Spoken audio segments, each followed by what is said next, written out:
Naging kulay asul ang bukal na yan sa barangay Araal sa La Carlota, Negros Occidental. Ayon sa uploader, nangyari po yan matapos ang pagputok ng Bulkang Kanlaon. Paliwanag ng PHIVOLCS, posibleng nahaluan ng sulfur-rich volcanic ash mula sa Bulkang Kanlaon ang tubig, kaya nagiging kulay asul ito tuwing tinatamaan ng liwanag.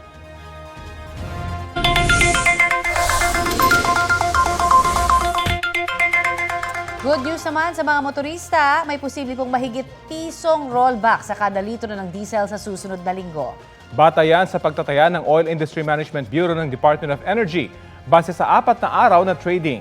Inaasahang mababawasan po ng 1 peso and 20 centavos hanggang 1 peso and 50 centavos ang presyo ng kada litro ng diesel, pati na ng kerosene. Posible ring may tapyas na 70 hanggang 90 centavos para sa gasolina. Inaasahan pa yang magbago batay sa huling araw ng trading ngayong Biyernes. Bunsod daw ang rollback ng nakikitang pagtamlay sa demand at mas maraming produksyon ng langis mula sa Amerika. Isang Chinese ang nirescue ng mga otoridad mula po sa isa sa mga nakakandadong gusali sa ni-raid na Pogo Hub sa Porac, Pampanga. Ang biktima, ilang araw nang hindi nakakain matapos i-detain doon. Balitang hatid ni Jamie Santos.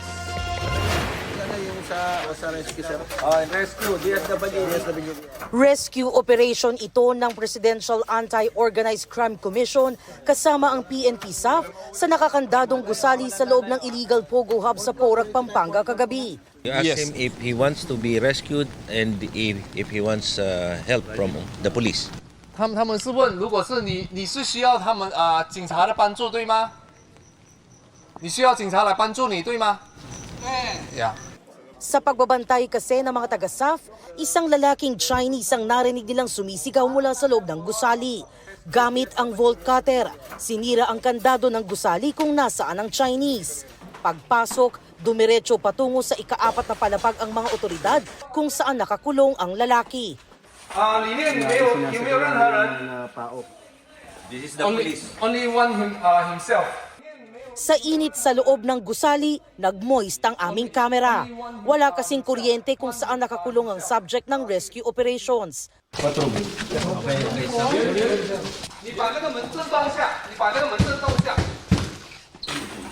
Sige, okay na kayo. Sa room number 4, natunto ng Chinese national. Nakitaan siya ng ilang pasa sa katawan. Kasama ang interpreter, kinausap ni Yusek Gilbert Cruz ang nirescue. Kwento niya, ilang araw na siyang walang kain. He said he has been detained in this room for more than 10 days. 10 days already. That's why some of the bruises.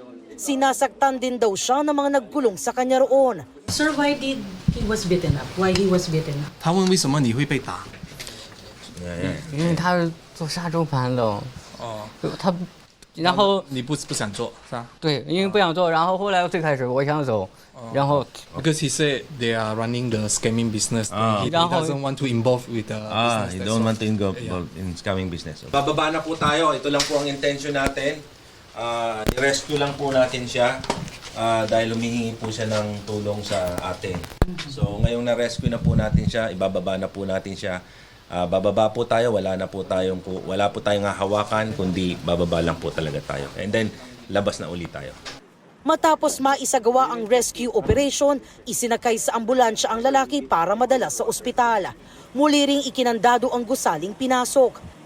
Nitong mga nakaraang araw, nailigtas din ang ilang individual sa ibang gusali ng Lucky South 99 Pogo na ni-raid ng PAOK. Patuloy ang investigasyon ng mga otoridad kung paano patuloy na nakapag-operate ang Pogo Hub kahit walang lisensya.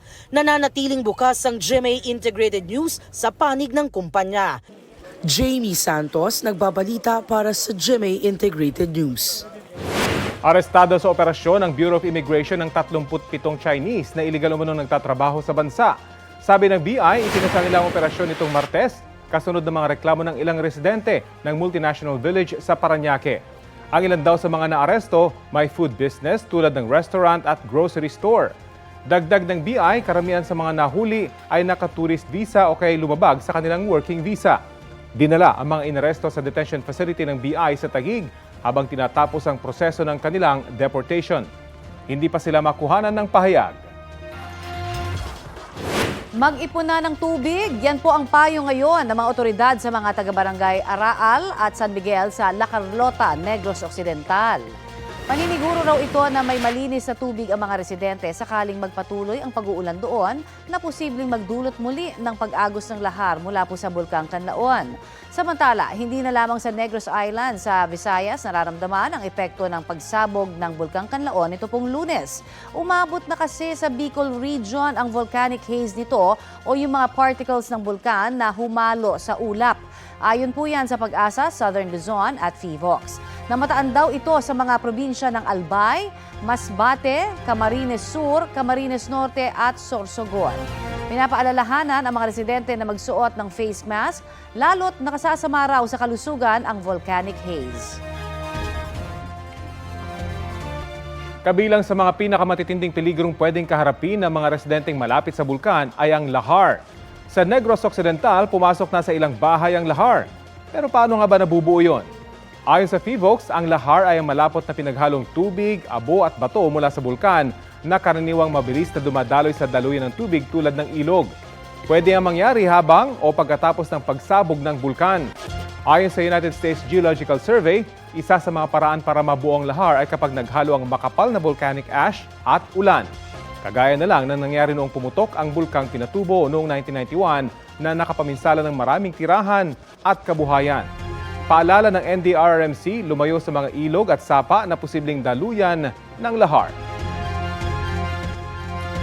Salamat, Connie. Aktibo pa rin ang Bulkang Taal sa pagbubuga ng asupre o sulfur dioxide.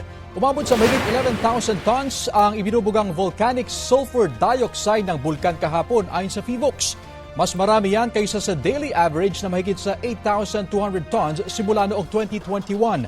Dahil dyan naging hazy o mausok sa ilang lugar sa Batangas. Pinag-iingat ang mga residente lalo na yung may mga karamdaman gaya ng asthma, mga matanda, bata at buntis.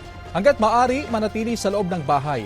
Kung lalabas man, takpan ng ilong o mas mainam kung magsuot ng N95 na face mask. Nananatili naman sa alert level 1 ang Taal. Samantala, 4 ang naitalang patay matapos tamaan ng kidlat sa kasagsagan ng pag-ulan sa Bulacan at Antique. Habang sa Pangasinan, 2 ang nasawi nang makuryente sa live wire. Ang mainit na balita hatid ni Russell Simorio ng GMA Regional TV 1 North Central Luzon. Wala ng buhay na nakabitin sa puno ng natagpuan ng kanyang mga kaanak, ang 12 anyos na binatilyo sa Barangay Duyong, San Carlos City, Pangasinan. Kwento ng kaanak, umakyat ang biktima sa puno para kunin ang sumabit na saranggola. Aksidente raw niyang nahawakan ng live wire na malapit sa mga sanga ng puno. Sa bayan ng Anda, patay rin ang isang lalaki matapos makuryente sa isang ginagawang bahay. Ayon sa pulisya, nahawakan ng biktimang scaffolding na nakadikit sa live wire. Walang nakikitang foul play ang pulisya. 10 sityo naman sa barangay Nagsaing sa Kalasyaw ang nawalan ng kuryente matapos umanong tamaan ng kidlat ang street lights. Ayon sa Barangay Council, mahigit 300 street light ang naapektuhan. Target matapos ang pagsasaayos sa mga nasirang street light ngayong buwan.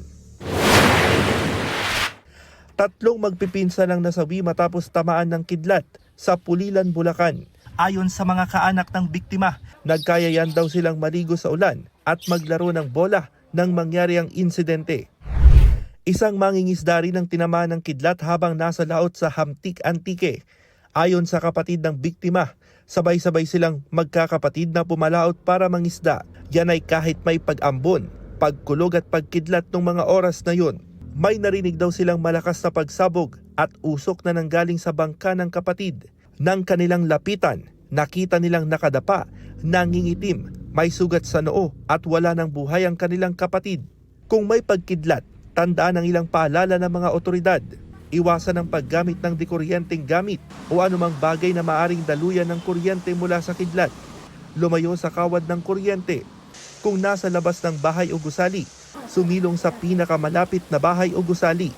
Iwasang sumakay sa mga sasakyan na walang bubong o bintana. Iwasan ang basang lugar o katubigan, lalo na ang maruming tubig. Lumayo sa matataas na bagay tulad ng nag-iisang puno o poste sa malawak na area.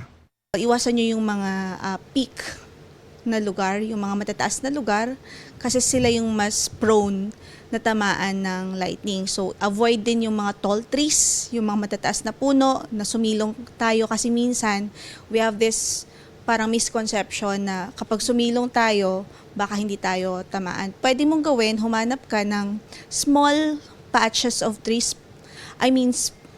patches of small trees instead. Then, avoid na lang yung mga matataas na puno talaga. Pwede ka mag-take shelter doon. And then, huwag ka rin mag-lie flat on the ground. Mula sa GMA Regional TV 1 North Central Luzon, Russell Simorio nagbabalita para sa GMA Integrated News. Mga kapuso, umulan po ng yelo sa Tapas, Capiz. Kinaaliwan niya ng ilang residente nito pong Martes ng hapon. Tumagal ang hailstorm na mahigit 20 minuto. Ayon sa Pag-asa, posibleng umulan ng yelo dahil sa isang severe o malakas na thunderstorm. Hindi naman inirekomendang gawing inuming tubig ang yelo o hail na galing sa ulan. Nakararanas ngayon ng thunderstorm ang Batangas at ilang panig ng Quezon. Pinaalerto ang mga residente mula po sa banta ng baha o landslide na hanggang 11:44 ng tanghali. Sa mga susunod po na oras, mataas muli ang tsansang ulanin ang iba't ibang bahagi ng bansa base sa rainfall forecast ng Metro Weather. Posible po ang heavy to intense rain sa maaring magdulot ng baha o landslide. Uulan ding muli ang Metro Manila. Ayon po sa Pag-asa, hanging habagat naman ang nakakaapekto sa malaking bahagi ng bansa. Sa kabila po ng pag-uulan, aabot sa 14 na lugar ang posibleng tamaan pa rin ng danger level na heat index. 44 degrees Celsius ang pinakamataas na heat index forecast o damang init ngayong araw. Ayon sa Pag-asa, inaasahan yan sa Maasin, Southern Leyte, 43 degrees Celsius naman sa Lawag, Ilocos Norte, Apari at Tuguegarao sa Cagayan at sa Surigao City. Posible namang umabot sa 42 degrees Celsius ang heat index sa Batac, Ilocos Norte, Bacnotan, La Union, Muñoz, Nueva Ecija, Kasiguran, Aurora, Vera, Catanduanes, Rojas, Capiz, Catarman, Northern Samar, Catbalogan, Samar at sa Tacloban, Leyte. Maglalaro naman sa 40 hanggang 41 degrees Celsius ang damang init ngayong araw dito sa Metro Manila. At kapapasok lamang po na balita ngayong umaga, inanunsyo na ng Pag-asa na nagtapos na ang El Nino phenomenon ngayong pong taon. Yan ay base sa latest monitoring ng ahensya. Ang medyo bad news, nananatili pa rin pong mataas ang tsansa na magkaroon ng transition sa La Nina phenomenon sa Hulyo hanggang Setyembre. Ito na ang mabibilis na balita. Arestado ang 2 Pakistani sa buy-bust na operation sa isang hotel sa Rojas Boulevard sa Maynila. Nasabat sa mga suspect ang mahigit 40 kilo ng hinihinalang ketamine na may halagang nasa 235 million pesos. Itinanggi naman ng mga suspect na sangkot sila sa iligal na kalakaran ng droga. Sa Caloocan, ay naaresto ang isang lalaki na itinuturong pumatay sa kanyang kapitbahay sa Northern Samar. Nangyari ang krimen noon pang 2010. Ayon sa mga pulis, bukod sa kasong murder, nahaharap din ang akusado sa kasong frustrated murder. Itinanggi naman ng akusado ang mga krimen.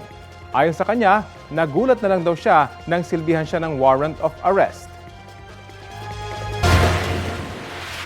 Huli ka ang panloloob ng lalaki nga sa isang cafe sa Barangay San Pablo sa Virac, Catanduanes. Pumasok ang lalaki sa establishmento, suot ang isang helmet at hinalughog ang isang drawer bago siya lumabas. Natangay niya ang isang cellphone at perang nagkakahalaga ng 4,800 pesos. Patuloy ang investigasyon sa tulong ng mga CCTV para matukoy ang suspect. Inaresto ng National Bureau of Investigation ang isang babae dahil sa panloloko umano sa kanyang mga kasosyo. Depensa ng suspect, hindi maituturing na panloloko ang nangyari dahil nakinabang daw naman ang mga complainant. Balitang hatid ni John Consulta. Paglabas sa courtroom na ito sa Manila RTC matapos ang kanyang hearing, agad sinalubong ng mga ahente ng NBI Organized and Transnational Crime Division ang kanilang target. 3 warrant ang isinilbi sa suspect sa kasong estafa, karnaping at bouncing check law. yung modus nitong subject ay parang kinaibigan sila at pinag-invest sila sa isang catering service. Pero ang nangyari, sila lang ang naglabas ng pera, wala nang bumalik sa kanila. Bukod sa pera na umabot sa milyong-milyong piso, natangayan din daw ng mga sasakyan tulad ng truck at van ang mga biktima dahil sa paniwalang ipapasok ito sa negosyo. Positibo siyang kinilala ng mga biktima. Nasira yung negosyo namin. Ako, katulad ko, may pamilya ako, ang nanay ko may sakit. Yung mga kasamahan ko, nasaraduhan ng business nila. Nandyan ho na kami, nakapangutang kami sa tao. And at the same time, kami naman yung napapabarangay, kami yung nakakasuhan, nasasabihan ng kung ano-ano. So dahil po doon sa ginawa niya sa amin. Pero depensa ng suspect. Hindi po ibig sabihin na nanloko ka o nang scam ka kasi nakinabang po sila sa mga yan. Nahuli na rin siya dati, hindi umano. Noong 2016, nahuli na rin siya sa Rentangay. Marami na siyang previous cases. Karamihan ng kaso niya, stapa. Nakakulong ngayon ang suspect sa NBI QC. John Consulta, nagbabalita para sa GMA Integrated News. Sinuspindi ng Archdiocese of Manila si Father Alfonso Valesa sa pagsasagawa ng kanyang mga tungkulin bilang pari. Noong Miyerkules pa raw yan epektibo matapos magkainitan sina Father Valesa at Novaliches Bishop Antonio Tobias. Nagkapisikalan pa raw ang dalawa sa St. Joseph Parish of Gagalangin sa Tondo, Maynila. Kasunod ng suspensyon, sinabi ng Manila Archdiocese na may tuturing ng iligal ang anumang sakramentong pangangasiwaan ni Father Valesa. Inilis na rin bilang parochial administrator si Father Valesa nitong Lunes.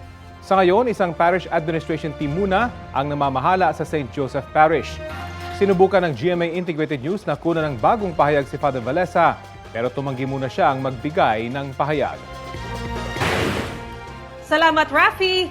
Patay ang isang babaeng angkas ng motorsiklo matapos magulungan ng truck sa Cagayan de Oro City.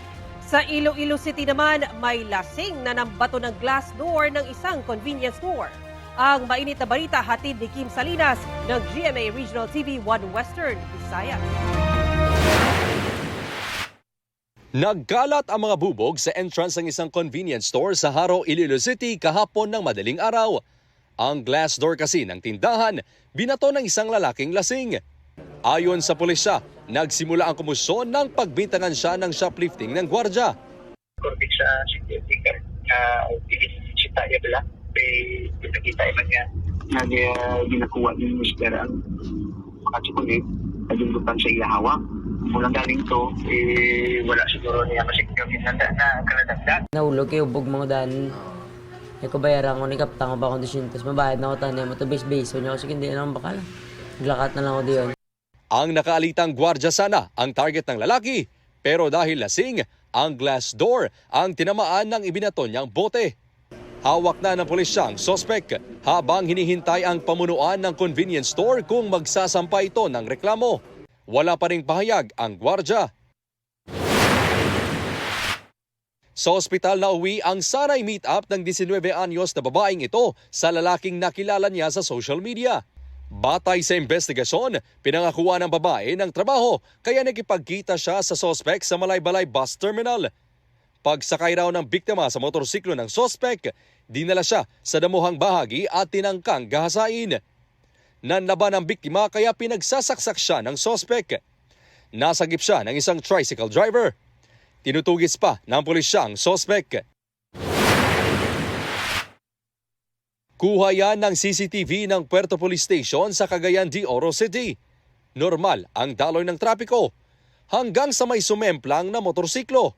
At nagulungan ng katabing truck ang nahulog na angkas nito. Ayon sa pulisya, biglang nag-brake ang rider nang makita ang construction sa harapan nila. So ilang gi-first aid, ilang gidala karon ang magtiayon sa CUMC Medical Hospital. Og ang driver sa truck no sir no, naa atong gi self-keeping diri sa Police Station 6 Puerto.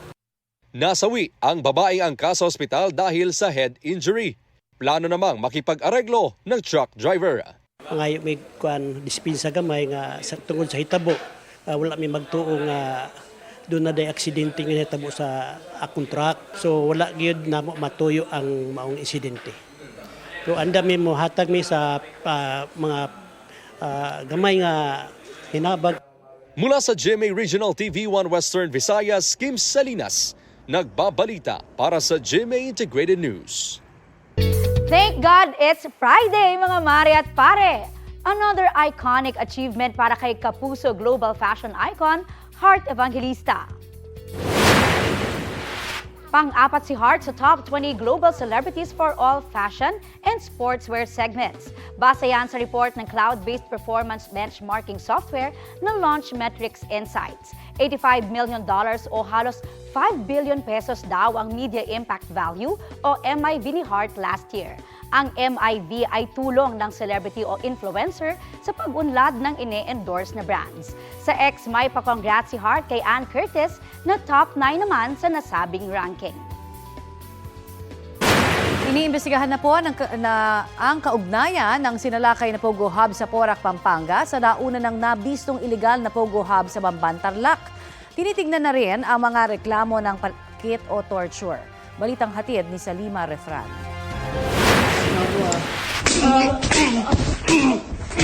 Sunod-sunod na hampas gamit ang bakal na bato ng tinamo ng lalaking dayuhan na ito.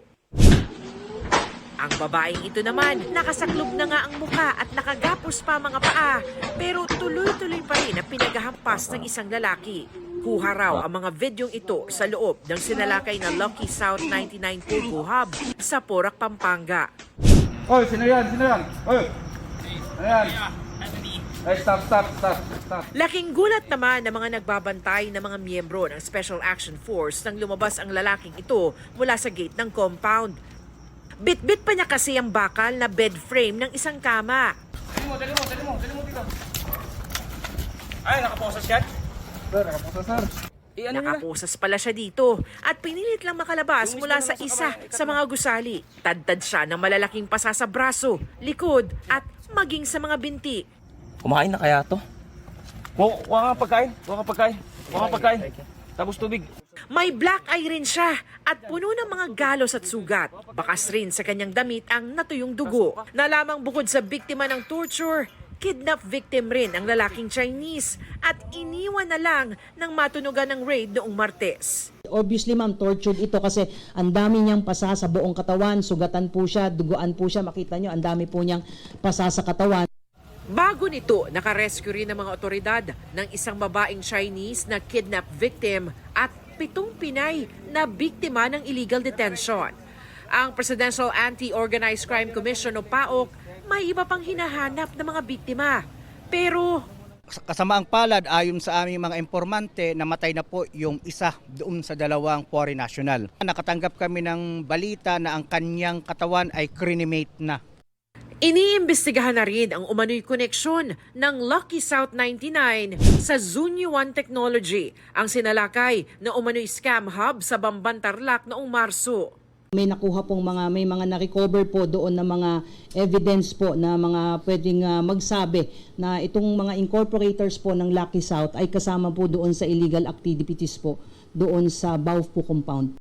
Ito rin daw ang dahilan ng PAGCOR kung bakit dininay ang aplikasyon ng Lucky South 99 ng Internet Gaming License. Iniimbestigahan na rin kung paano patuloy na nakapag-operate ang Pogo Hub kahit walang lisensya at na-raid pa noong 2022.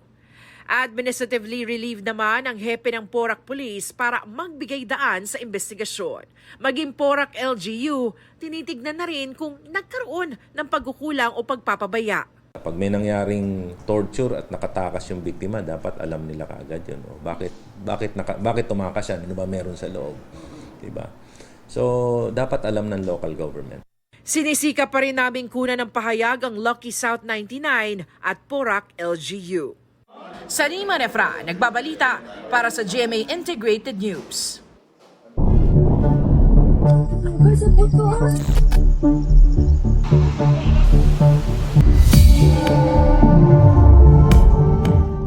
Bantay Bulkan pa rin po tayo, kaugnay sa aktibidad ng mga bulkang Canlaon at Taal. Makakausap natin si Dr. Winchell Sevilla, Supervising Science Research Specialist ng PHIVOLCS. Magandang umaga at welcome po sa Balitang Hali.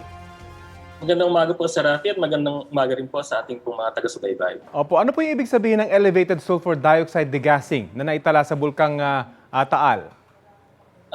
Ito po ay medyo kahapon po kasi June 6 nakapag-survey po tayo ng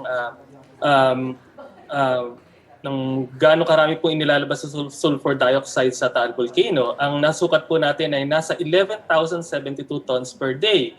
Kung ikukumpara po natin ito sa average ng emission ng sulfur dioxide sa Taal ngayong pong taon, ito po ay nasa 8,294 po lamang. So mataas po ito, no? Sa kabuang total average po for this year so far. Kaya po kahapon, nakapag-observe po ng VAG or haziness po sa mga bayan po na nakapaligid po sa Taal, in particular po sa Alitagtag, Tingloy, San Nicolas, Laurel, at iba po mga bayang sa paligid nito. Bukod po doon sa VAG, ano pong indikasyon itong mataas na level ng sulfur dioxide? Ibig sabihin lang po, patuloy pong naglalabas ng mataas na volume ng SO2 o yung SO2 gas po yung Taal. Ang mahalaga po dito yung paalala po natin sa ating mga kababayan, lalong-lalo na po nakatira dun sa paligid po ng Taal Volcano na kung makaka-experience po sila ng VAG, ay as much as possible, limit po natin yung ating exposure and protect ourselves po. Cover our nose kasi po lalo pwede po natin gamitin yung mga N95 na mask o yung mga face mask. Kung may mga irritations po tayo na nararamdaman sa ating mga lalamunan, minom po tayo ng maraming tubig. Kasi medyo medyo masama po ito ang epekto po nito lalong-lalo na sa mga kababayan natin na may let's say may problema sa kanilang mga kalusugan. Posibleng dahilan po ba ito para sa itaas sa alert level 2 yung Bulkang Taal? Hindi naman po. Actually, other than sa mataas po na level ng sulfur dioxide na inilalabas ng Taal Volcano, iba pong parameters like po yung volcanic earthquakes or yung pamamagari ng kanyang edifice, lahat po ito pumapasok sa alert level 1. Okay. So naglabas naman po kami ng advisory para yun nga po paalalahanan ng ating mga kababayan na mataas po yung nailabas na sulfur dioxide kahapon sa Taal and gawin po natin ang mga nararapat na hakbang para po maprotektahan natin ang sarili sa paano po yung mga balak mamasyal sa Tagaytay ngayong weekend? So yun nga po, maging mapapatsyag po tayo kung nakakaramdam po tayo ng mga irritations. So as much as possible po, umiwas po tayo. Anyway po, nakatutok naman po tayo dito sa Taal 24/7. So kung may mga significant na pagbabago po sa kondisyon nito, agad naman po natin ipaparating sa ating pong mga. So patuloy na mag-monitor sa FIVOX. Ano naman pong latest update sa pag-monitor nyo sa Mount Canlaon? Okay, sa Mount Canlaon po, kasalukuyan pa rin pong nakataas ang alerto nito sa alert level 2. May pagbaba po ng bahagya sa bilang ng volcanic earthquakes na ating na-record, so 14 volcanic earthquakes. Medyo mababa pa rin po yung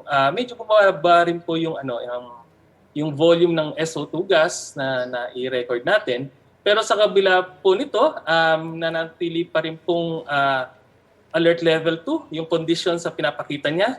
So ang rekomendasyon po natin sa ating mga kababayan na just in case po sa mga darating ng araw, magkaroon po ng sabihin nating ashfall or baka biglang magkaroon ng phreatic eruption. So ang napakahalagang protektahan natin na maiwasan natin malakap itong mga abo. And of course, yung mga kababayan natin na nakatira sa mga bababang lugar o malapit sa ilog, makipag-ugnayan po tayo sa ating mga local government units para magawa po natin ano yung mga nararapat na hakbang kung sakali man pong magkakaroon ng mabigat at ng heavy rainfall po. Bagamat wala pong direktang aktibidad na bago itong Canlaon, meron ho bang sapat na deposit, ashfall deposit dun sa dalisdis nito para mag-cause pa ng mas maraming lahar flow? Posible po. So yan po yung ginagawa ng ating mga kasamahan na minamapa po nila yung extent ng kung gaano po kalayo o gaano kakapal yung na-deposito na abo ng Bulkang Canlaon. At ano po yung mga sinasabi nating mabababang lugar, posible pa pong maapektuhan kung sakali man pong magkakaroon ng mga episodes po ng paglahar. Isang mabilis lamang po kasi marami nakakapansin June 3 daw, tuwing June 3 sumasabog yung Canlaon. Ano ang paliwanag dito ng FIVOX? May mga instances po na sumabog yung Canlaon ng June 3. Pero ito po ay mga nagkataon lang. Coincidence lang. Ayan. Okay. Sige po. Maraming salamat, Dr. Winchell Sevilla ng FIVOX. Salamat din po. Nais patang tumatawid sa kalsada sa Sarat, Ilocos Norte ang aabot sa 20 unggoy. Sunod-sunod po silang tumatawid para makarating sa bundok. Paniwala po ng uploader ng video, galing sa ilog ang mga unggoy at posibleng nagtampisaw roon. Ayon sa Provincial Environment and Natural Resources Office, tinatawag na long-tailed macaque ang klase ng unggoy na nasa video. Balak nilang lagyan ng babala ang kalsada para ligtas namang makatawid yung mga unggoy. Sinunog at sinira ng mga otoridad sa Cebu City ang mahigit 370 milyong pisong halaga ng shabu at iba pang iligal na droga. Nakuha ang mga nasabing iligal na droga sa mga operasyon sa Central Visayas. Sinira yan sa pamamagitan ng thermal decomposition. Sinaksihan ng mga kinatawan ng ilang ahensya ang aktibidad. Unang beses siyang isinagawa ngayong taon at itinuturing na pinakamalaking pagsira simula 2017. Sinira rin ang aabot sa 9 bilyong pisong halaga ng iligal na droga sa 13 Martires, Cavite. Ang mga droga ay nasamsam sa iba't ibang anti-drug operations sa buong bansa, kabilang ang mahigit 1 toneladang shabu na nakumpiska sa Alitagtag, Batangas noong Abril. Ayon pa sa PDEA, may halos 9 tonelada pang iligal na droga ang nasa pag-iingat nila at naghihintay ng court order bago sirain. Tumaas pa ho ang kaso ng rabies sa bansa, base po yan sa datos ng Department of Health. 169 na ang kaso ng rabies sa mga tao mula noong Enero hanggang Mayo. Mas marami po yan kaysa sa naitalang 150 cases noong 2023. Sa 169 na kaso, 160 ang namatay. Dagsa pa rin po ang mga gusto magpabakuna kontra rabies sa San Lazaro Hospital sa Maynila. Ayon sa pamunuan ng ospital, umaabot sa 3,000 pasyente ang nagpapabakuna roon araw-araw. Problema pa rin daw kasi ang kakulangan ng bakuna sa mga animal bite treatment center sa mga lokal na pamahalaan, kaya naiipon doon ang gusto magpa-rabies shot. Git naman ng DOH, sapat ang supply ng anti-rabies vaccine sa national level. Posibleng sa distribusyon daw ng mga LGU ang problema. Paalala naman ng DOH, kapag nakagat o nakalmot po ng aso o pusa, hugasan agad ang sugat ng running water at sabon. Kumonsulta sa doktor o pumunta sa pinakamalapit na Animal Bite Treatment Center. At obserbahan ang aso sa susunod na 14 na araw. Kung hindi maobserbahan dahil sa asong gala, maigi pong magpatingin agad sa doktor. Mabibilis na balita po tayo. Sugatan ng 2 lalaki matapos pagtatagain ng lalaking nagwala sa barangay Maysuram, Caramoran, Catanduanes. Ayon sa mga pulis, sinita raw ng biktimang tanod ang suspect na lasing at nagwawala. Sa halip na kumalma, tinaga ng suspect ang tanod at nadamay pa ang isang lalaki. Agad na isinugod sa ospital ang mga biktima. Pansamantalang nakalaya ang suspect at pinag-iisipan pa ng mga biktima kung magsasampa ng reklamo laban sa suspect. Sinusubukan pang kunan ng pahayag ang magkabilang panig. Sinampal at muntikan pa umanong masaksak ang kapitan ng barangay Nagsaying sa Kalasyaw, Pangasinan. Ang suspect, ang lalaking nag-amok umano habang isinasagawa ang awarding ceremony ng isang liga. Pinaalis daw ang lalaki pero bumalik itong may dala ng kutsilyo at nagpang-abot na sila ng punong barangay. Arestado ang suspect pero nakalaya rin kalaunan. Sinisikap pa naming makunan siya ng pahayag. Desidido naman ang biktima na magsampa ng reklamo. Ihanda nyo na ang mga jacket dahil ang paborito nating biyahero may panibagong biyahe sa Norte. Heto na ang patikim sa Benguet trip ng biyahe ni Drew.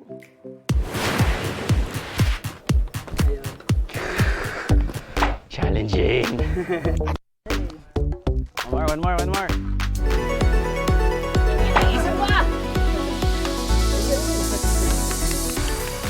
Kung anong lamig dito ng klima, gano'n naman kainit ang pagtanggap nila sa mga turista. Ipinaghahanda ng pangmalakasan nilang mga pagkain. Ikaw ang mamili, tikman mo. Okay na. Hayatin ko. Ikaw na ngayon ang taga-wat-wat. Bukod sa karne, marami rin syempreng gulay sa Benguet, kaya hindi maubusan ng pang chop suey! Uy! Yan. Perfect na, sir. Hindi niya siya matutumba. No, ayan. Di ba, sir? Pwede. Ina. Ayos na. Ayos na, sir. ginawa mo, sir. Thank you. Peros, alam niyo ba na pwedeng kainin ng cactus ng hilaw? Wow! Matinik ang itsura, matinik din ito sa sustansya at lasa. Ow! Bibisita tayo sa probinsyang napanatili ang mayamang kultura at tradisyon magpahanggang ngayon. Dito, let go. Ano naman sa likod? Kawawa yung cameraman natin. Sorry. Ayun! You're getting the hang of it. Okay. Be my guest sa Benguet. Lumabas daw sa executive session ng Senado na lalong tumibay ang koneksyon ni suspended Mayor Alice Guo sa ni-raid na Pogo Hub sa Bamban, Tarlac. Balitang hatid ni Mav Gonzalez. Sa kabila ng paulit-ulit na pagtanggi ni Mayor Alice Guo na protektor siya ng mga pogo, may mga konkreto raw na ebidensya na sumusuporta sa alegasyong may kinalaman siya sa sindikato. Lumabas daw yan sa executive session ng Senado. Ayon kay Senador Win Gatchalian. Lumalabas na mayroong konkretong ebidensya na may link siya sa mga criminal syndicates na nag-organize nitong pogo sa Bamban.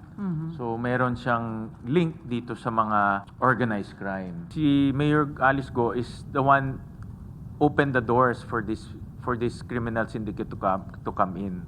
Naging enabler siya. Wala pang pahayag si Guo tungkol dito. Ayon kay Gatchalian, hindi lang si Guo, kundi marami pang maimpluwensyang tao ang sangkot sa ni-raid na Pogo Complex sa Bamban, Tarlac. Kinilabutan ako dahil nga na-confirm ng ating mga intelligence agency yung kinakatakutan natin na lumalalim na yung ugat nitong Pogo. Malalim, ibig sabihin yung kanilang impluensya umaabot na sa mga politiko, maabot na sa mga enforcement agencies tulad ng Kapulisan, Bureau of Immigration. Hindi pa matukoy ng Anti-Money Laundering Council kung saan nanggaling ang perang ipinampatayo ng Pogo Complex na ayon kay Gatchalian, hindi bababa sa 6 billion pesos ang halaga. Ngayon parang bula Hindi mahanap yung contractor, hindi mahanap kung anong bangko ang ginamit, hindi mahanap kung sino tumanggap ng pera. Itong Baofulan was constructed in 2019. 2024 na ngayon, yung perang 6.1 billion, tuloy-tuloy na pumapasok dito yan, pero hindi nila na-detect. Kaya I'm quite disappointed with AMLAC na hindi nila na-detect at wala silang sagot. Sinusubukan naming makuha ang panig ng AMLAC tungkol dito. Naghain ng kampo ni Guo sa Office of the Ombudsman ng motion for reconsideration with urgent motion to lift preventive suspension. Giit ni Guo, walang dahilan ng Ombudsman para suspendihin siya bilang alkalde ng Bamban, Tarlac. Tuloy raw ang laban ng alkalde na masayahin pa rin daw sa kabila ng pambabatikos. Kaugnay naman sa tax evasion case na inihahanda ng Presidential Anti-Organized Crime Commission, more than 90% ng tao sa Pilipinas meron tax deficiencies yan. Kaya nga merong assessment. Kaya nga pinapakinggan muna ng BIR, totoo ba na ayaw mo magbayad? May mensahe rin ng abogado ni Guo sa Senado. Unli-hearing tayo, unli-hearing. Kailan matatapos? Kailan tayo gagawa ng batas? Ang aligasyon, hindi yon katotohanan. Ang aligasyon, hindi yan ebidensya. Kung ina-allege mo, sinasabi mo, ikaw na nagsasabi, patunayan mo yan. Mav Gonzalez, nagbabalita para sa GMA Integrated News. Mag-iimbestiga na rin ang Bureau of Internal Revenue sa mga nabanggit na negosyo at pangalan sa Senate hearing sa Pogo Hub sa Bamban, Tarlac. Ipinag-utos na yan ni BIR Commissioner Romeo Lumagi Jr. sa mga taga-BIR. Makikipagtulungan din daw sila sa imbestigasyon ng Senado kay suspended Mayor Alice Guo. Siniguro naman niya na masusunod ang due process. Posible raw na maharap sa reklamong may kaugnayan sa tax evasion ang sinuman kapag napatunayang hindi tama ang kanilang idineklarang yaman. Wala pang komento sa bagong utos ng BIR ang kampo ni Guo, pero nauna na niyang sinabi na galing sa mga lehitimong negosyo ang kanyang income. Hinarang at binanggaraw ng China Coast Guard ang mga bangka ng Pilipinas na nagsasagawa ng medical evacuation sa West Philippine Sea.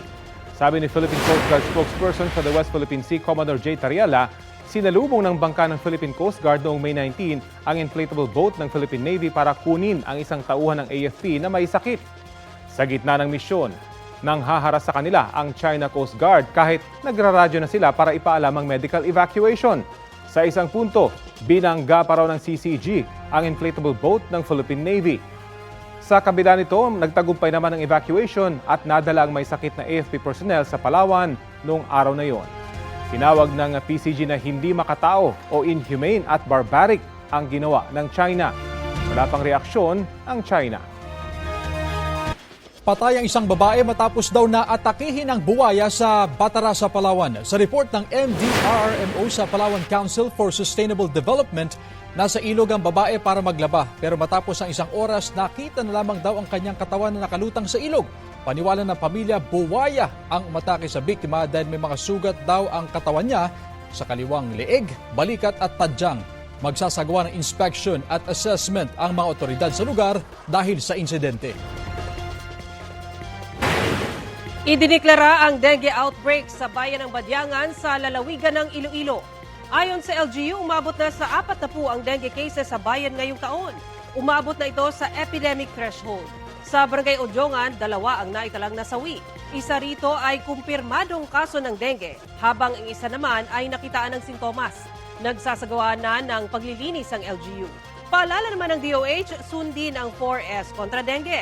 Search and destroy mosquito breeding sites o siguraduhing walang nakaimbak o naipong tubig na pwedeng pangitlugan ng lamok. Pangalawa, secure self-protection measures gaya ng pagsusuot ng mahahabang damit o pantalon o di kaya ay paggamit ng mosquito repellent. Pangatlo, seek early consultation lalo na kung may sintomas gaya ng lagnat, pananakit ng ulo at katawan, pagsusuka, diarrhea at skin rashes. Support fogging. At pang-apat, support fogging o spraying sa mga lugar na dumarami ang kaso ng dengue. Kabilang ang mesa at upuan ng ilang kainan na nasa bangketa o kalsada na sa mga inalis sa clearing operations ng MMDA sa Quezon City. At may ulat on the spot si Marisol Abduraman. Marisol? Dahil mga nakaparadang motorsiklo nga sa Mabuhay Lane sa Biak na Bato sa Quezon City ang Buenamano kanina sa clearing operations ng MMDA. May mga nakaparada kasi sa gilid ng kalsada kung hindi man sa mga bangketa. Nagtakbuhan ng iba pang nakakita ng team pero ang ilan na inabutan ay natutusan. Depensa ng ilang riders, sandali pa lang naman daw sila na nakaparada doon. Unfair din daw kung ilan lamang sa kanilang ang na-issue ng ticket traffic yung marami naman daw silang nakaparada. Sa Maria Clara naman, marami rin ang mga nasita at meron din mga na-issue ng ticket. Meron din mga na-tow ng mga sasakyan. Bukod doon sa mga sasakyan na kanilang inoperate traffic, ay meron din silang mga pinagtatanggal na mga mesa at upuan ng mga kainan na sinakop na ang bahagi ng kalsada. Inalis din ng senta ang ilang panggawa ng sasakyan kanina na nasa gilid na rin ng kalsada kaya talagang nakakaabala sa daanan. Isang pamilya rin ang nakatira sa bangketa ang sinabihan ng team kanina sabay baklas sa kanilang sinet up na silungan. Aminado ang MMDA na makailang beses na sila nag-operate sa mga nasabing lugar. Kailangan daw kasi gawing maluwag-grabe ang lugar lalo na ang mga mabuhay lingsaw ang mga ito. Wala rin silang palugit na ibinibigay basta pag merong naabutan doon na nakaparada ay agad nilang tititisan pero kung wala ang driver ay agad nilang itutow ang mga ito. That's it. Maraming salamat Marisol Abduraman. Sari-sari talaga ang mga tradisyon at pamahiin sa mga kasal. Tama ka dyan, Mare. Gaya ng Flower Girls na nagsasaboy ng mga bulaklak kung saan rarampa ang wedding entourage. Pero sa Cavite, not your ordinary abay ang rumampa. Naman, no flower girls, no problem ang isang couple sa bayan ng Silang. To the rescue kasi sa pagsaboy ng flowers ang grandmothers. Hype na hype sila sa wedding aisle. Grandmothering ang mga lola ni bride suot ang modern Filipiniana. Blooming din naman ang great aunt ni bride at lola ni groom. Oh. Happy ang newlywed na sina Victor at Cher na game ang flower lolas sa kakaibang paandar. May 1 million views na yan sa TikTok. Aba! Trending! Cute-cute. Happy weekend po sa ating lahat. Ito po ang Balitang Hali at bahagi kami ng mas malaking misyon. Ako po, si Connie Season. Rafi Tima po. Kasama niyo rin po ako, Aubrey Carampel. Para sa mas malawak na paglilingkod sa bayan. Mula sa GMA Integrated News, ang News Authority ng Filipino.